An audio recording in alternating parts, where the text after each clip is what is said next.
कहानी का पूरा आनंद लेने के लिए कहानी के पिछले भागों को सुनना ना भूलें। कहानी के पिछले भागों का लिंक आपको नीचे कमेंट बॉक्स और डिस्क्रिप्शन बॉक्स में मिलेगा। तो चलिए आगे की कहानी शुरू करते हैं। जय श्री कृष्ण, जय श्री राधे, ओम नमः शिवाय, जय माता दी। हमने आज के एपिसोड से सभी कहानी के पात्र के नाम बदल दिए हैं जो आपको यहाँ दिखाई देंगे।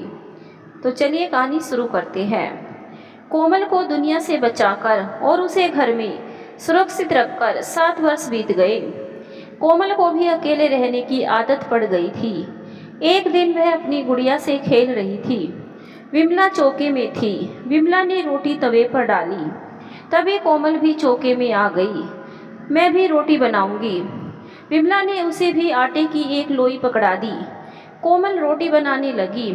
पहले उसने रोटी बनाई, फिर आटे की चिड़िया बनाई, चिड़िया की चोंच बनाई और चिड़िया की आंखें बनाई।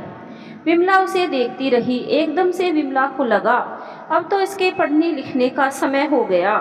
उसने कोमल की आयु जोड़ी। बाप रे बाप, ये तो 7 वर्ष की हो गई। इस अरसे में उसने कोमल की वर्षगांठ भी नहीं मनाई, ना उसको पढ़ाया लिखाया। सोचकर उसका मन बड़ा मलिन हो गया। वह उसी समय कोमल को लेकर बाजार गई और वहाँ से अक्षर ज्ञान की किताब, कॉपी और पेंसिल भी ले आई। कोमल को पढ़ाना लिखाना शुरू कर दिया। विमला को कोमल को पढ़ाने का एक काम और मिल गया। बस अब तो जरा समय मिलता वह बिटिया को पढ़ाने बैठ जाती। धीरे धीरे कोमल को पढ़ाने में विमला को आनंद आने लगा। शाम को शंकर ऑफिस से लौटते तो कोमल दौड़कर अपनी किताब, कॉपी और पेंसिल उनके पास ले जाती। शंकर को बहुत अच्छा लगता। कोमल को देखकर दोनों मग्न हो जाते। कोमल गुड़िया छोड़कर पूरे मन से पढ़ने में लग गई। एक दिन घर की मेहरी ने विमला से पूछा, बहू जी, बिटिया को स्कूल में नहीं भेजोगी? विमला का माथा ठनका। उसने कह दिया, असल में बाबूजी की बदली होती रहती है, इसे घर में ही पढ़ाऊंगी। विमला कह तो गई पर उसका मन कचोट कर खा गया। कुछ दिन बाद विमला को पता लगा कि वह फिर से गर्भवती है। उसे घबराहट भी हुई लेकिन अच्छा भी लगा। घर में 2 बच्चे तो होने ही चाहिए। मन में सोच भी पैदा हो गई। एक सवाल बार बार कचोटने लगा कि यदि दूसरा बच्चा भी कोमल की तरह हुआ तो, यदि लड़का हुआ तो वह क्या करेगी, कोमल को क्या बताएगी। मन बेचैन हो उठा पर यह सोचकर उसने अपने को संभाल लिया कि ईश्वर को जो भी देगा उसका वह स्वागत करेगी। कोमल को तो उसने पूरी तरह लड़की की तरह ही पाला था। विमला ने कोमल को अपने अंग ढककर रखने की हिदायत दी थी। कोमल भी माँ की बात ध्यान से सुनती, पर मेहरी की कही हुई कोमल को स्कूल पढ़ाने की बात उसे परेशान कर गई। वह शंकर के पीछे पड़ गई कि उसे कोमल को स्कूल में पढ़ाना है। विमला कोई भी बात मन में तय कर लेती थी तो वह पूरी करके ही मानती थी। शंकर भी चुपचाप बिना बहस किए उसकी मान लेते थे। उसने शंकर से अगले क्लास की भी पुस्तकें मंगा ली। विमला के पूरे दिन थे। उसने अपनी माँ को पत्र लिखकर बुलवा लिया। विमला की माँ पत्र देखते ही विमला के पास आ गई। उनके आने से घर का वातावरण बदल गया। विमला की माँ भी बातूनी थी। शंकर ऑफिस जाते और विमला से उनकी बातें शुरू हो जाती। कोमल भी नानी के पीछे पीछे लगी रहती। उसने अपनी गुड़िया एक तरफ रख दी थी। अब वह किताब पढ़ती, कॉपी में अक्षर लिखती और तस्वीर बनाती। विमला की माँ उसे देखकर बड़ी खुश होती। अब कैसे विमला अस्पताल में थी। समय पर विमला ने एक पुत्र को जन्म दिया। कुछ महीनों बाद शंकर का प्रमोशन भी हो गया। अपर डिवीजन क्लर्क होने से उन्हें और भी फायदे हो गए थे। पोस्ट ऑफिस का वातावरण अच्छा था। सब एक दूसरे का बड़ा ध्यान रखते थे, इज्जत भी करते थे। शंकर को उनके पुत्र जन्म पर ऑफिस में साथियों ने बड़ी बधाइयाँ दी। उसके बॉस ने भी उसे बधाई दी। ऑफिस में शंकर ने सबको मिठाई खिलाई। घर में भी विमला की माँ ने पंडित जी को बुलवाकर पूजा करवाई। पंडित जी ने शिशु का नाम कै अक्षर से निकाला। बड़े सोच विचार से नए शिशु का नाम कपिल देव रखा गया। पंडित जी कपिल देव नाम बताकर कथा बाँचने लगे। महामुनि कपिल देव का दूसरा नाम चक्षुपात था, जिसका अर्थ है जिसके पैरों पर आँख हो। अब आगे की कथा सुनिए। कपिल मुनि बड़े ही ज्ञानी थे। बचपन में उन्हें पढ़ने का बड़ा शौक था। एक बार उनकी माँ ने कहा, बेटा अपने बापू को खेत में खाना दे आओ। कपिल देव ने खाने की पोटली कंधे पर लटकाई और हाथ में पुस्तक लेकर टेढ़े मेढ़े रास्ते पर पढ़ते पढ़ते चलते गए। पत्थर से टकराए, धम से गिरे, चोट लगी, खून बहा, कोई परवाह नहीं। हाथ में पुस्तक लिए बालक कपिल चलते गए। पत्थर आया, कपिल देव गिर पड़े, पर उन्होंने पुस्तक नहीं छोड़ी। आकाश से माता सरस्वती बालक कपिल देव को देख रही थी। वह आकाश से उतर आई, बालक कपिल को आवाज़ दी, बेटा कपिल। कपिल अभी पढ़ने में मग्न थे। बार बार अपना नाम सुनकर आकाश में देखा। माता सरस्वती को देखकर हड़बड़ा गए। कपिल देव हाथ में पुस्तक लेकर हाथ जोड़कर खड़े हो गए। माता सरस्वती ने बालक कपिल को आशीर्वाद दिया, बेटा मैं तुमसे अति प्रसन्न हूँ, तुम पुस्तक प्रेमी हो, बेटा वर मांगो। कपिल ने चटपट सोच लिया, माँ आप मेरे दोनों पैरों में एक एक आँख लगा दी, जिससे मैं चलते चलते भी पुस्तक पढ़ सकूं। तथास्तु कहकर माँ सरस्वती अंतर ध्यान हो गई। कपिल देव ने नीचे देखा, सचमुच उनके दोनों पैरों पर दो आंखें थी। अब तो वह बड़े खुश। पुस्तक पढ़ते जाए, चलते जाए। पंडित जी का वाचना खत्म हुआ। शंकर, विमला और विमला की माँ ने पंडित जी के पैर छुए। कोमल ने भी उनके पैर छुए। पंडित जी अपनी दान दक्षिणा लेकर घर से विदा हुए। 1.25 महीने रहकर विमला की माँ अपने घर चली गई। अब विमला को और शंकर को अपना कुटुंब पूरा लगने लगा। एक लड़की और एक लड़का। कोमल को पढ़ने स्कूल तो नहीं भेजा, पर घर में ही उसकी पढ़ाई का बराबर सिलसिला बना रहा। कोमल पढ़ने लिखने में बहुत मन लगाती थी। अब तो विमला बिल्कुल ही घर में बंद गई। कोमल और कपिल दोनों को ही उसे पढ़ाना था। कभी कभी विमला कोमल ने जब तब बात करके कहती, कोमल कपिल तुमको जिज्जी कहेगा। अपने भैया से जिज्जी सब सुनने का कोमल इंतजार करने लगी। कपिल की बातें करने में कोमल को बड़ा मजा आता। बस वह कपिल के पास ही बनी रहती और देखती रहती कि मम्मी कपिल को कैसे कपड़े पहनाती है और मम्मी कैसे दूध पिलाती है, और भैया पर बड़ा प्यार आता। उसने गुड़ियों और खिलौनों से खेलना बंद कर दिया। जरा बात हो तो फौरन हाजिर हो जाती। मैं तो इसकी जिज्जी हूँ, मैं करूँगी। झुनझुना लेकर कोमल उसी के पास बैठी रहती। इधर विमला और शंकर को भी कोमल को देखकर चकित थे। पढ़ने लिखने का तो शौक था ही, पर एक दिन जब शंकर ने उसे ड्राइंग कॉपी, पेंसिल और रबड़ दी, तब वो कोमल को देखकर दंग ही रह गए। उसने अपनी कॉपी में कपिल भैया का चित्र बनाया था और उसके नीचे लिख दिया, कोमल का कपिल भैया। परिवार हंसी खुशी से चल बढ़ रहा था। कोमल कन्या बनकर बिल्कुल कन्या का दायित्व निभा रही थी। देखते देखते 1 वर्ष और निकल गया। कपिल की पहली वर्षगांठ थी। उसके नए कपड़े पहनाए गए। विमला ने पंडित जी को बुलवाकर पूजा की। सबने खूब खाया पिया। उसी समय कोमल ने विमला से पूछ लिया, मम्मी मेरा बर्थडे कब होगा? विमला सोच में पड़ गई, पर शंकर ने सुन लिया। उन्होंने फौरन कहा, अब कैसे, तुम्हारा भी बर्थडे जरूर मनाएंगे। 2 महीने बाद कोमल की वर्षगांठ मनाई गई। पंडित जी बुलाए गए, पूजा करवाई गई, लड्डू आए और पूरी कचौड़ी बनी। 5 वर्ष बीत गए। कोमल 12 वर्ष की हो गई। कपिल 5 साल का हो गया।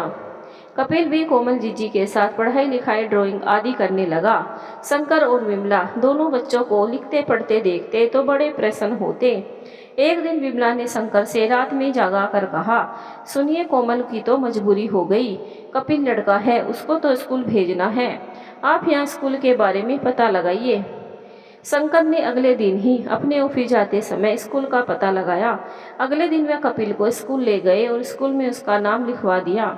कपिल के लिए नई किताबें आई, नया जूता आया, बस्ता आया और स्कूल की ड्रेस आई। कोमल ने कपिल को पहले दिन स्कूल जाते देखा तो वह बुरी तरह से मचल गई। विमला ने किसी तरह कोमल को मना लिया। एक दिन शंकर और विमला सुबह चाय पी रहे थे। कपिल अपने नए जूते पहन रहा था कि कोमल ने आकर माँ से कहा, अम्मा मैं भी स्कूल जाऊंगी। तुम तो लड़की हो तो क्या हुआ? वह शंकर की तरफ मुड़कर बोली, पापा मैं भी स्कूल जाऊंगी। कोमल शंकर के पास जाकर वही बात बार बार दोहराने लगी। शंकर चुप गिलास की चाय खत्म करके सोच में पड़ गए। बताइए मैं स्कूल क्यों नहीं जाऊंगी? कोमल लड़ी थी। शंकर पेशो पेश में थे, क्या कहे क्या ना कहे।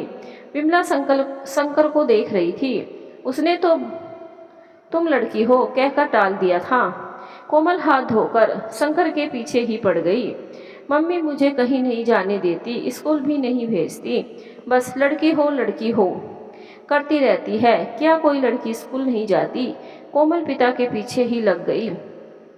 एक दिन जब कोमल विमला के साथ बाजार गई थी, उसने गौर से देखा था कि एक से कपड़े पहनकर स्कूल से लड़कियां लौट रही थी। तब भी उसने विमला से कहा था, अम्मा तुमने तो देखा था, मुझे स्कूल नहीं जाने देती, मुझे कहीं नहीं ले जाती। मैं भी तो कहीं नहीं जाती। तुम नहीं जाती तो क्या, मैं तो जाऊंगी। कोमल शंकर के पास फिर आकर खड़ी हो गई। विमला बैठी सुन रही थी। कपिल वहीं पर खड़े खड़े पैर से गेंद उछालकर दीवार पर मार रहा था। कोमल शंकर के पीछे हाथ धोकर पड़ी थी। शंकर उसकी बात अनसुनी कर रहे थे।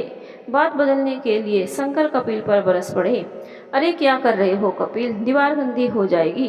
पापा फुटबॉल की प्रैक्टिस कर रहा हूँ। कल आपने देखा था ना, स्कूल में मैच हो रहा था। कपिल की बात सुनकर कोमल और रो पड़ी। शंकर और विमला चुप थे। शंकर खड़े हो गए। वह कहते कहते बाहर निकल गए। देखते हैं यहाँ शहर में क्या हो रहा है। शंकर के पैर अपने आप ही बाजार की तरफ बढ़ गए। सड़क के दोनों तरफ डोरी से बंधे एक बड़े इश्तेहार पर उसकी नज़र पड़ी। बसंत पंचमी की शाम को 5 बजे शहर में एक विशाल कवि सम्मेलन हो रहा है। शंकर ने जेब से कागज निकालकर सब भाग लेने वाले कवि और कवित्रियों के नाम लिख लिए। उसे मालूम था विमला भी कविता बनाती है और वह चुपके चुपके अपनी डायरी में कविता लिखती है। उसने एक बार उसकी डायरी भी देखी थी, पर उसने उसके बारे में कभी विमला से बात नहीं की। घर आकर शंकर ने कवि सम्मेलन के बारे में विमला को बताया। विमला की कली खिल गई। जब शंकर ने लिस्ट में लिखे कवियों के नाम पढ़े तो एक नाम सुनकर वह उसे अपनी स्मृति पटल पर खोजने लगी। निर्मला आर्या। क्या यह वही तो निर्मला आर्या नहीं जिसने मेरे साथ 10वीं किया था? उस समय भी वह कविता बनाती थी और उसे अच्छी तरह याद है कि स्कूल वाली मैगजीन में उसकी कविता भी निकली थी। विमला को अभी भी उसकी कविता की लाइनें याद थी। देखती हूँ जब ये महकते फूल, दुनिया सारी मैं जाती हूँ भूल। बिखरे फूल जब हंसी तुम, झरे मोती जब बोली तुम। हो सकता है ये वही निर्मला आर्या हो। वह लाइनें याद करके विमला हंसकर शंकर से बोली, यह विमला आर्या तो मेरे साथ पढ़ती थी। मेरे ऊपर भी उन्होंने 2 लाइनें भी बनाई थी। कौन सी लाइनें? बिखरे फूल जब हंसी तुम, झरे मोती जब बोली तुम। अरे अब तो कल शाम को हम सब तुम्हारी निर्मला आर्या को सुनने जाएंगे, शंकर ने जोर से कहा। कपिल और कोमल दोनों सुनकर दौड़कर आ गए। पापा कहाँ चलेंगे? कवि सम्मेलन में। कवि सम्मेलन में क्या होता है? कवि लोग अपनी कविता सुनाते हैं, कल चलकर सुनना। शायद तुम्हारी अम्मा की दोस्त भी कविता सुनाएगी। पापा आप भी कवि है? नहीं भाई, तुम्हारी अम्मा ही कवि थी। शंकर अपना अखबार पढ़ने में लग गए। कोमल माँ के पीछे पड़ गई। अम्मा कविता क्या होती है? हम गाने सुनते हैं और गाते हैं, वह सब पहले कविता ही तो होते हैं। कोमल एक भजन गाने लगी। फिर उसने अपनी एक तुकबंदी सुनाई। ओंकार तेरो नाम, तेरो राम तेरो राम। साथ साथ दूसरी तुकबंदी भी सुना दी। दौड़ी आई कमला, उठा लिया गमला। कपिल खूब मोटा था, एक छोटी कुर्सी पर सामने बैठा था। उसे देखकर कोमल ने तुकबंदी करके कह दिया, मोटा बैठा कुर्सी पर, कुर्सी टूटी चरमचर। कपिल सुनकर नाराज हो गया। देखो जिद्दी चिढ़ाओ ना, नहीं तो देख लूँगा। देख क्या लोगे? कोमल हंसती हंसती चली गई। शंकर और विमला को बच्चों की अफरा तफरी में बड़ा मजा आ रहा था। एकाएक विमला उदास हो गई। शंकर ने विमला की उदासी परख ली। देखो विमला, अब हम लोगों के सामने महाभारत है। लड़ाई तो लड़नी ही पड़ेगी। लड़ाई लड़नी है और जीतनी भी है। हम तुम साथ रहेंगे तो लड़ेंगे भी और जीतेंगे भी। हिम्मत ना हारो, तुम तो बड़ी हिम्मत वाली हो। विमला की आंखें भर आई। बैलगनी के कपड़े ठीक करने लग गई। कोमल और कपिल बसंत पंचमी का जोर से इंतजार कर रहे थे, इसलिए और भी कि परिवार के सब लोग जाएंगे और सब साथ साथ जाएंगे। रात में अपने अपने बिस्तर पर लेटे लेटे कोमल को तुकबंदी कर रही थी। कपिल भी सुना सुनी तुकबंदी करने लगा। वह जोर से बोला, देखो ये है रसगुल्ला, करता है गुल्लम गुल्ला। उसमें कोमल ने 2 लाइनें और जोड़ दी, खाता है जब यह रसगुल्ला, नहीं कभी यह करता कुल्ला। तुकबंदी करते करते दोनों सो गए।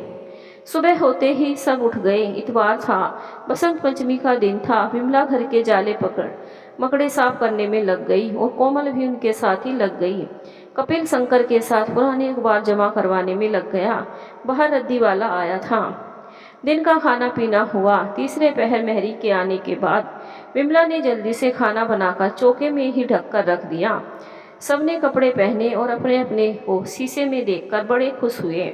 कोमल ने ब्लाउज और घाघरा पहना, गले में मोती की माला पहनी। विमला ने कोमल को देखकर पूछा, अरे तुम तो तैयार हो गई, बड़ी अच्छी लग रही हो। सच कहती हो अम्मा? कोमल की मोटी आवाज़ की सुनकर एकदम से विमला का मन डोल गया। उसे लगा कि उसने ठीक ही तो सुना है। कोमल की आवाज़ में मर्दाना भारीपन था। उसने कोमल की आवाज़ सुनने के लिए उससे फिर पूछा, कोमल तुमने दूध पी लिया? मम्मी पी तो लिया, कितनी बार पूछोगी? वह मुंह बनाकर चली गई। विमला ने ठीक ही सुना। इस समय तो विमला ने कुछ और ही जांचने के लिए उससे पूछा था। विमला ने कोमल को आवाज़ दी, कोमल जल्दी आ जा, मैं चोटी कर दूं। कोमल अपनी कंघी लेकर विमला के पास आ गई। वह बड़ी खुश थी। रोज़ तो जब वह माँ से बाल ठीक करने को कहती थी, वह टाल जाती थी। विमला ने कंघी ली और कोमल के बाल काटने लगी। उसके घने बाल खूब उलझे थे। जा पापा का कंघा ले आ। कोमल दौड़कर गई और शंकर का कंघा लेकर आ गई। विमला सोच में थी कि कोमल की आवाज़ बदल कैसे गई। वह आवाज़ फिर से सुनना चाहती थी। कोमल, कल वाली कविता तो सुना दो बिटिया, मुझे याद नहीं है। विमला ने प्यार से पुचकार कर कहा और कोमल फटी आवाज़ में बोली, अम्मा मैंने रात में एक दूसरी कविता भी बनाई है, सुनाऊं? हाँ हाँ, बढ़कर सबसे है ईश्वर, ईश्वर को कहते परमेश्वर, छुप छुप काम करे ईश्वर, पूरा जादूगर है परमेश्वर। कोमल की मोटी आवाज़ सुनकर विमला विचलित हुई ही थी, पर कोमल की ईश्वर के प्रति आस्था वाली अनोखी प्रतिभा देखकर उसे थोड़ा ढांढस आया। शंकर ने घड़ी देखी, 6 बज चुका था। कवि सम्मेलन शुरू होने वाला था। विमला ने घर में ताला लगाया और सब लोग घर से बाहर सड़क पर आ गए। शंकर ने रिक्शा रोक लिया। उस रिक्शे पर पूरा परिवार बैठ गया। शंकर की गोद में कपिल और विमला की गोदी में कोमल। टिन टिन टिन घंटी बजाता हुआ रिक्शा चल दिया। ऊंची नीची गड्ढों वाली सड़क थी। जैसे ही रिक्शे का पहिया गड्ढे में जाता, रिक्शा टेढ़ा हो जाता और सब गिरते गिरते बच जाते। बड़ी मुश्किल से रिक्शा कवि सम्मेलन के पंडाल के पास पहुंचा। शंकर ने रिक्शा वाले को पैसे दिया। विमला कोमल का हाथ पकड़े पंडाल में घुसी। सामने ऊंचा स्टेज था। उस पर मसनद के सहारे कवि लोग बैठे थे। पुरुष कवियों के बीच 3 कवित्रियां बैठी थी। उसी समय माइक पर अनाउंसर उपस्थित कवियों के नाम ले रहे थे।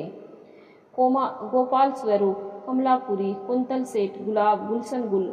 आज की मुख्य अतिथि निर्मला आर्या हैं। विमला ने शंकर को कोहनी मारकर पूछा, इसमें निर्मला आर्या कौन है? शंकर ने बराबर खड़े एक बैज लगाए स्वयं सेवक से पूछा, भाई साहब इनमें से निर्मला आर्या कौन है?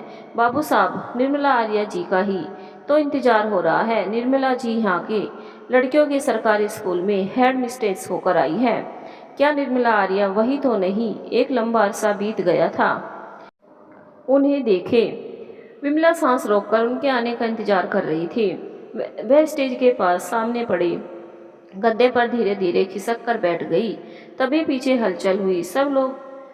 सब बैठे लोग पीछे मुड़कर हलचल देखने लगे। उनमें से एक ने पूछा, भाई कौन आया है? निर्मला आर्या आ गई।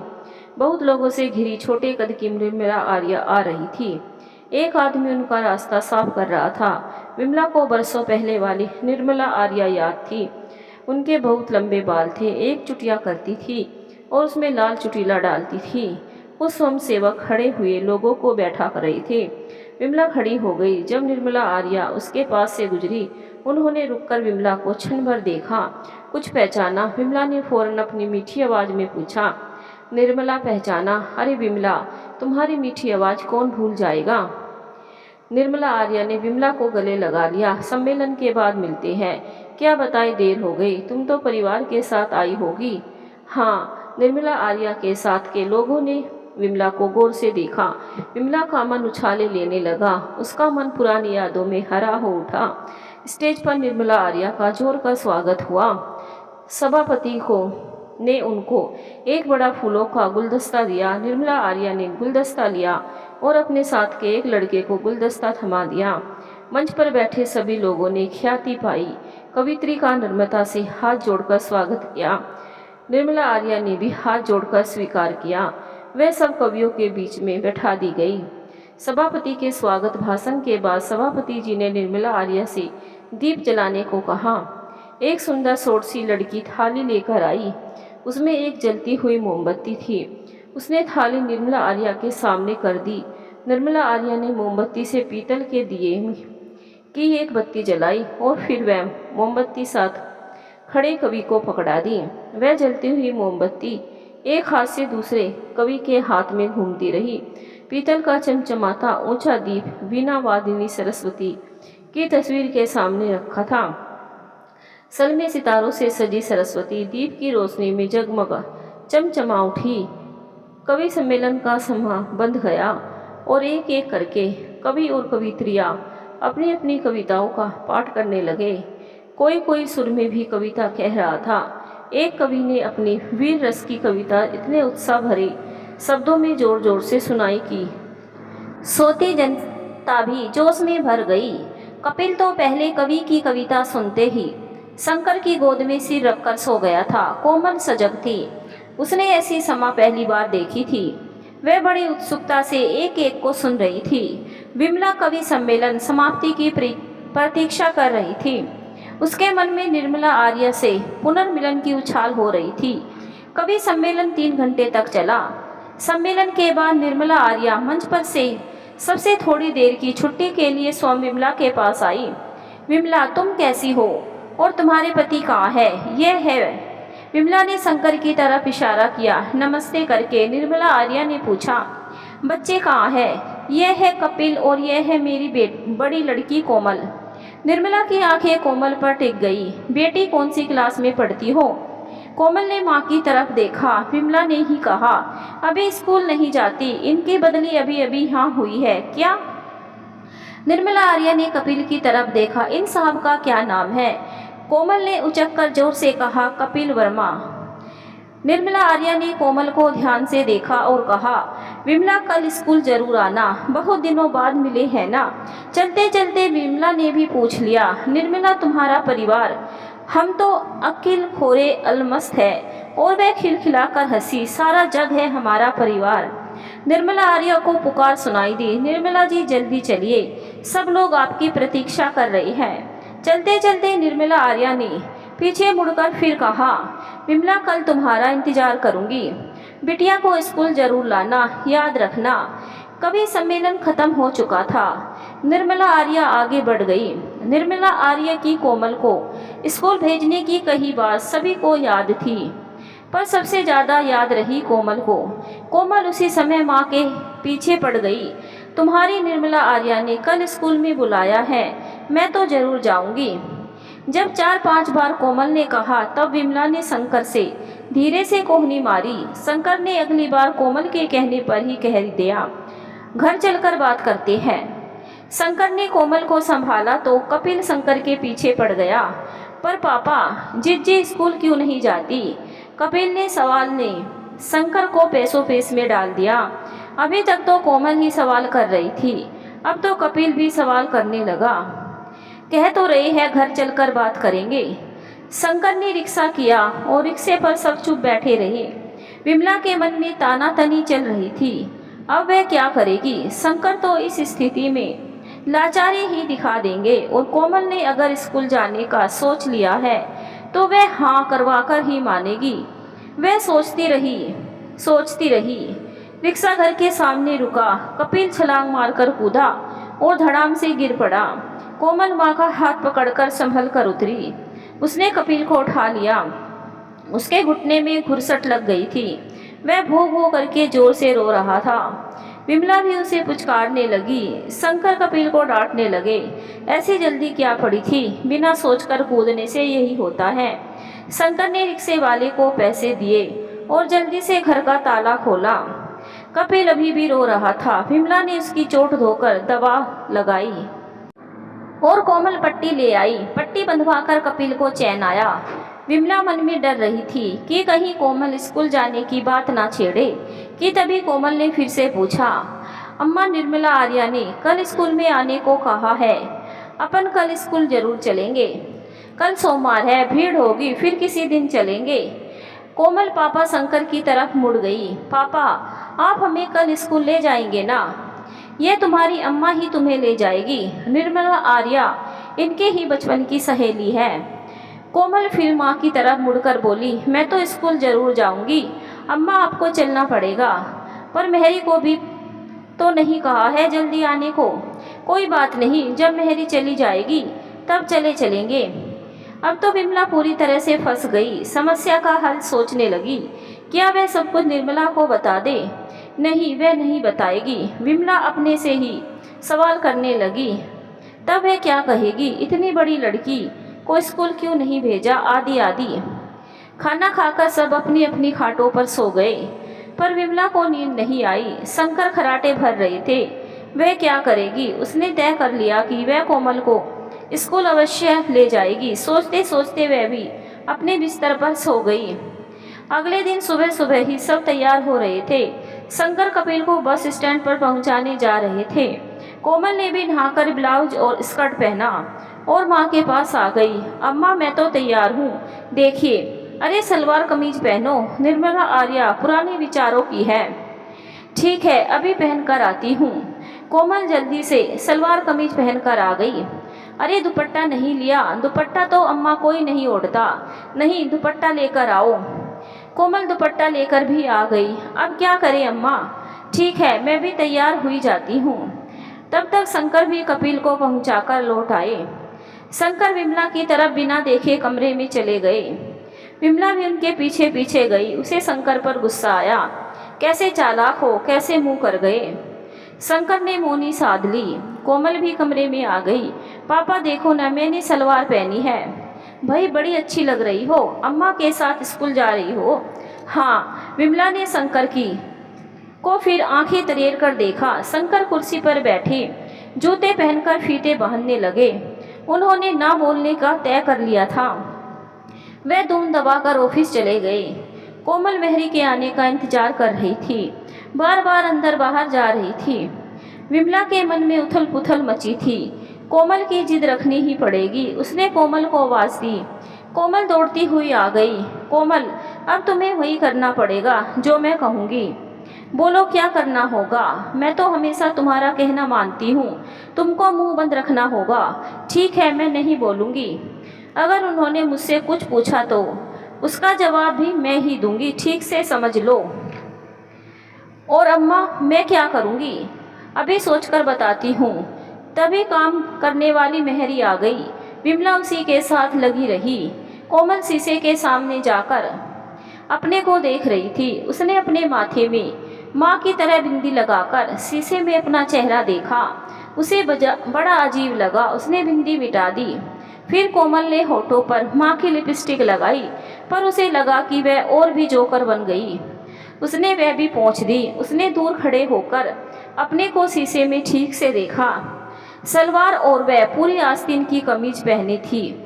उसने आंखों में काजल लगाया। उसकी बड़ी बड़ी आंखें और चमकने लगी। तभी मेहरी से निपटकर विमला भी आ गई। अरे, तुम तो सचमुच तैयार हो गई। काजल पट्टी सब कर ली। अब मैं तुम्हारे माथे पर बिंदी लगाऊंगी। विमला ने कोमल के माथे पर बिंदी लगा दी। बिंदी लगाते लगाते विमला की नज़र कोमल की नाक के नीचे उगते हुए हल्के बालों पर पड़ी। उसकी मूछें सी निकल रही थी। कोमल का चेहरा देखकर उसका दिल दहल गया। उसने अपने को संभाला। सिंदूर की डिबिया खोली। पहले अपनी मांग में सिंदूर भरा, फिर कोमल की मांग में सिंदूर भरने ही जा रही थी कि कोमल ने बिफर कर पूछा, पर अम्मा, मेरी तो शादी नहीं हुई है। नहीं, आज मांग में सिंदूर भरना ही होगा। पर क्यों? मैं निर्मला से कहूँगी किसकी शादी हुई थी। इसके पति ने इसे छोड़ दिया। अम्मा तुम झूठ बोलोगी? हाँ, आज तो मुझे ये सब करना ही पड़ेगा। पर क्यों? क्योंकि तुम बड़ी हो गई हो और पहली बार स्कूल जा रही हो। स्कूल जाने के जोश ने कोमल को अम्मा का झूठ स्वीकार करवा लिया और उसने खुशी से सिंदूर से अपनी मांग भरवा ली। अपनी सिंदूर से भरी मांग देखकर कोमल निहाल थी। अम्मा कितनी अच्छी लग रही हूँ ना मैं? हाँ, विमला ने लंबी सांस खींची। दोनों ने जल्दी जल्दी पैर में चप्पल डाली और घर के बाहर आ गई। कोमल ने माँ के हाथ से ताला कुंजी ले ली और दरवाजे का ताला लगाया। सड़क पर जाकर विमला ने रिक्शा पकड़ा। दोनों रिक्शे में बैठी और रिक्शा स्कूल की तरह बढ़ने लगा। कोमल स्कूल जाने की खुशी से फूली नहीं समा रही थी, पर विमला का मन भविष्य की आशंका से व्याकुल था। रिक्शा स्कूल के सामने रुक गया। विमला ने रिक्शे वाले को पैसे दिए और कोमल के साथ आगे बढ़ गई। चपरासी ने फाटक खोला। किससे मिलना है बहन जी? निर्मला आर्या ने हमें बुलाया है। चपरासी ने आंखें तरेर कर कोमल को देखा। विमला चपरासी को देख रही थी। उसका कोमल को अजीब तरह से देखना विमला को अच्छा नहीं लगा। उसने कोमल का हाथ पकड़ा और फाटक के अंदर चली गई। सामने बड़ा मैदान था। मैदान के एक तरफ बैडमिंटन का कोर्ट था और दूसरी तरफ फुटबॉल खेलने का प्रबंध था। स्कूल में शांति थी। तभी घंटा बजा। स्कूल में चहल पहल शुरू हो गई। टीचरें एक क्लास से निकलकर दूसरी क्लास में जाने लगी। हेड मिस्ट्रेस का कमरा बरामदे के एक कोने में था। विमला बरामदे में से होती हुई हेड मिस्ट्रेस के कमरे के पास पहुंची और झिझक कर वहीं खड़ी हो गई। किससे मिलना है बहन जी? वहां बैठी नौकरानी ने पूछा। श्रीमती निर्मला आर्या से। वह अभी स्कूल का राउंड लेने गई है, आप यहीं बैठ जाइए। स्कूल की नौकरानी ने विमला और कोमल को बाहर पड़ी कुर्सियों पर बैठने को कहा। विमला और कोमल वहीं बैठ गई। विमला के मन में खलबली मची थी, पर कोमल बरामदे में से हर गुजरती हुई लड़की को देखती और उसका मन उछाले लेने लगता। काफ़ी इंतजार करने के बाद निर्मला आर्या लौटी। विमला को देखते ही वह आगे बढ़ी और उन्होंने विमला को गले लगा लिया। आओ विमला, और बिटिया तुम्हारा नाम क्या है? विमला ने कोमल के कहने से पहले ही कह दिया कोमल। निर्मला आर्या विमला और कोमल को बड़े स्नेह से अपने कमरे में ले गई। जरा 2-4 फाइलें जरूरी है, इनको निपटा दो, फिर इत्मीनान से बातें करते हैं। विमला अपनी सहेली को देखती रही। निर्मला आर्या ने जल्दी जल्दी फाइलों के पन्ने पलटे, दस्तखत किए और चपरासी को आवाज़ दी। चपरासी फाइलें लेकर चला गया। अब बताओ विमला कैसी हो? मियाँ क्या करती हैं? विमला ने जैसे बात ही नहीं सुनी। तुम बताओ तुम कैसी हो, और वह तुम्हारे आशिक साहब कहाँ है?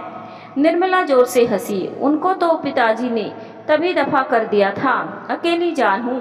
वह कोमल की तरफ मुड़ी। अब बताओ कोमल, तुम क्या करती हो? कोमल माँ की तरफ देखने लगी। विमला ने ही कहा, कोमल की शादी हुई थी, इसके पति ने इसे छोड़ दिया। अरे अब क्या कर रही है? मेरे पास ही है। इतनी जल्दी क्यों शादी कर दी? इसकी दादी पीछे पड़ गई कि उनके सामने घर में दामाद आ जाए। कोमल अचरज से माँ का मुंह देख रही थी। वह किस बखूबी से झूठ बोलकर ड्रामा कर रही थी। चे चे चे चे कोई बात नहीं बिटिया, तुम हमारे स्कूल में पढ़ोगी। कौन से क्लास तक पढ़ा है? विमला ने कह दिया, 4th क्लास तक। इसका माइग्रेशन सर्टिफिकेट है, कहीं गुम हो गया है। निर्मला आर्य 2 क्षण चुप रही। कोई बात नहीं। उन्होंने घंटी बजाई। चपरासी कमरे में आ गया। जरा मिसेस शोभा, गुरुटू मैडम को बुला लाओ। चपरासी मैडम गुरुटू को बुलाने चला गया। पहले किस जगह कौन से स्कूल में पढ़ती थी? विमला तपाक से बोली, इनकी बदली खेड़ा से यहाँ हुई। यहाँ बदली होने से पहले ही इसकी शादी हुई थी। ससुराल गई, फिर इसके पति इसे हमारे पास छोड़ गए। विमला चुप हो गई। निर्मला आर्या ने आगे कोई सवाल नहीं किया। मिसेस गुरुटू भी आ गई। उन्होंने कोमल और विमला को सवाल भरी नज़र से देखा। शोभा, कोमल का टेस्ट ले लो, 4th क्लास में पढ़ती थी, इनका सर्टिफिकेट खो गया है। शोभा गुरुटू ने कोमल को ऊपर से नीचे तक देखा, फिर बोली, हमारे साथ चलो। कोमल खड़ी हो गई। विमला भी उसके साथ चलने को हुई, पर निर्मला आर्या ने उसे वहीं रोक लिया। विमला के मन में और घबराहट हुई। झूठ की नींव पर इसने इतना बड़ा महल खड़ा कर दिया था, वह कहीं ढह ना जाए, सब किए धरे पर पानी ना पड़ जाए। कोमल शोभा गुरुटू के साथ चली गई। निर्मला आर्या पुरानी बातें रस ले लेकर कर रही थी। विम्मी याद है, वह झिलमिली देवी हर वक्त झिलमिलाती रहती थी। हाँ, सबकी याद है।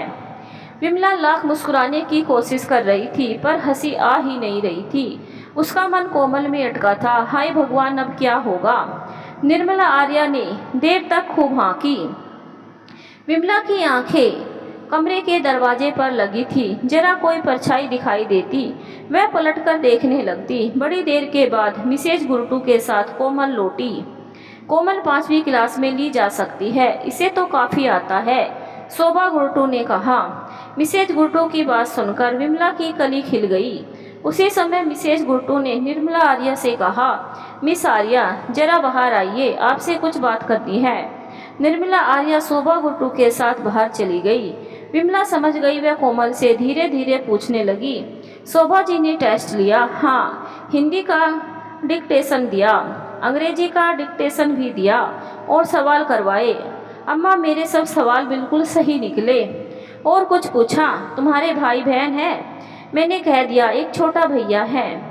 विमला कोमल से पूछताछ कर तो रही थी पर उसका मन शोभा गुरटू की तरफ लगा था। थोड़ी देर बाद निर्मला आर्या शोभा गुरटू के साथ कमरे में आ गई। उनके माथे पर सिकन थी। सिकन देखकर विमला ने दिल थाम लिया कि अब क्या होगा। निर्मला आर्या ने उसे उसी समय कह दिया, विमला, कोमल को हम 5वें दर्जे में भर्ती कर लेंगे, तुम शोभा के साथ जाकर फॉर्म भर दो। विमला की जान में जान आई। निर्मला आर्या को नमस्ते करके विमला को और कोमल शोभा गुरटू के साथ चली गई। शोभा गुरटू उन्हें टीचर्स रूम में ले गई। उन्होंने अलमारी में से एडमिशन फॉर्म निकालकर विमला को पकड़ा दिया। फिर तीखी आवाज में बोली, आप भर लेगी या मदद चाहिए? अगर मदद कर दे तो बड़ा अच्छा है। यहीं बैठिए, मैं 2 मिनट में आती हूँ। विमला ध्यान से फॉर्म पढ़ती रही। थोड़ी देर बाद शोभा गुरटू लौटकर आ गई और उन्होंने विमला के पास बैठकर फॉर्म भरवा दिया। विमला ने फॉर्म में कोमल की उम्र 15 वर्ष की लिख दी। शोभा गुरटू ने चलते चलते विमला को किताबों की दुकान बताई। आप 5वीं क्लास की किताबें खरीद ले और अगले सोमवार को कोमल को सुबह स्कूल भेज दे। शोभा गुरटू की बात सुनकर विमला सब कुछ भूल गई। उसने शोभा का हाथ पकड़कर बार बार धन्यवाद कहा और उनसे विदा ली। कोमल भी फूली नहीं समा रही थी। अम्मा, सचमुच दाखिला हो गया। कोमल को विश्वास नहीं हो रहा था। हाँ भाई, अब बस निर्मला आर्या के पास चलते हैं। चपरासी से बिना पूछे ही विमला निर्मला आर्या के कमरे में घुस गई।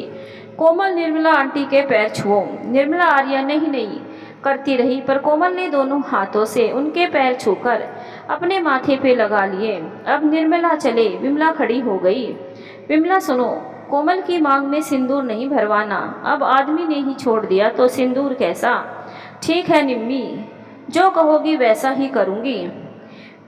विमला के मन में भी बड़ी शांति थी। निर्मला आर्या तो भगवान का दूत बनकर आ गई और कैसे उसकी इच्छा पूरी हुई। भगवान को धन्यवाद देने के लिए विमला को शब्द भी नहीं मिल रहे थे। कोमल मन और शरीर दोनों से कूद रही थी। अम्मा, चलो अभी किताबें और बैग लिए लेते हैं। मैं पैसे नहीं लाई हूँ, कल पापा के साथ ले आना। अम्मा, अभी चलते हैं, पता भी लग जाएगा कितने पैसे लगेंगे। कोमल मचल गई। किताबों की दुकान दूसरी तरफ थी। विमला ने उधर ही रिक्शा मुड़वा दिया। किताबों की दुकान के सामने रिक्शा रुकते ही कोमल रिक्शे से कूद गई और उसने दुकान वाले से कहा, भैया 5वीं क्लास की किताब चाहिए। कौन से स्कूल की? लड़कियों के सरकारी स्कूल की। दुकानदार कोमल को देखता रहा। तब तक विमला भी आ गई। उसने भी कहा, भैया 5वीं की किताबों का पूरा सेट कितने का है? बहन जी 400 रुपये का है। इतना महंगा? इतने में तो इसमें तो खाली किताबें ही है, कापियाँ तो अलग से लेनी पड़ेगी। अच्छा, एक सेट रख लीजिए, कल ले लेंगे। किस नाम से रख ले? कोमल वर्मा के नाम से। कोमल मन ही मन फूली नहीं समा रही थी। दूर से उसे घर दिखाई दिया। रिक्शा रुकने से पहले ही कोमल कूदकर घर में गई। शंकर भी ऑफिस से आ गए थे। उनको भी जानने की बड़ी उत्सुकता थी कि कोमल के दाखिले का क्या हुआ। पापा, मेरा 5वीं में दाखिला हो गया। निर्मला आंटी बड़ी अच्छी हैं। क्या टेस्ट लिया था? हाँ, हिंदी, अंग्रेजी और गणित का हुआ था, अंग्रेजी में जरा कम रह गई। कोई बात नहीं, मैं तुमको अंग्रेजी पढ़ाऊंगा। शंकर और कोमल की बातें सुनकर विमला बड़ी खुश थी। शंकर को विश्वास ही नहीं हो रहा था। वह विमला की तरफ मुड़े। विमला, कोमल सच कह रही है? हाँ भाई, दाखिला हो गया। अब आपको 5वीं की किताब लानी है। मैं दुकान पर पूछ आई हूँ, 450 रुपये की तो खाली किताबें ही किताबें हैं, कॉपी पेन पेंसिल रबड़ अलग से। कोई बात नहीं, हमारी बिटिया पहली बार स्कूल जा रही है, अभी तक तो कभी स्कूल की फीस भी तो नहीं दी है। शंकर के समझाने पर भी विमला पैसों के बारे में सोच रही थी। इतनी तनख्वाह में खाना पीना, 2 बच्चों की पढ़ाई वह कैसे संभालेगी।